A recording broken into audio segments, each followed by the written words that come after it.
Welcome to this video tutorial on how to place a price alert on TabTrader. Let's begin by launching the application and choosing your preferred trading instrument. On the instrument page, you have 3 ways to access the alert configuration dialog. First way, press the bell button in the upper right corner. This opens the alert configuration dialog with the current market price pre-filled.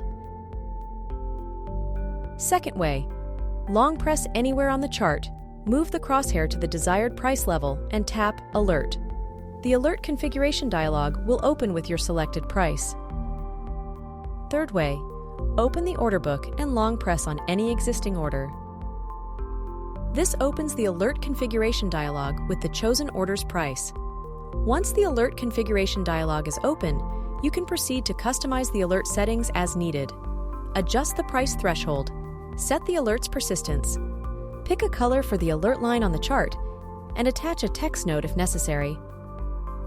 Once you've tailored the settings to your satisfaction, finalize the process by clicking the checkmark icon located in the upper right corner of the screen.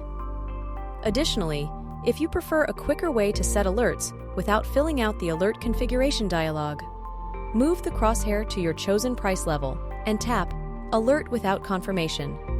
This will instantly set an alert with default settings. And there you have it. Now you're ready to confidently set price alerts on TabTrader.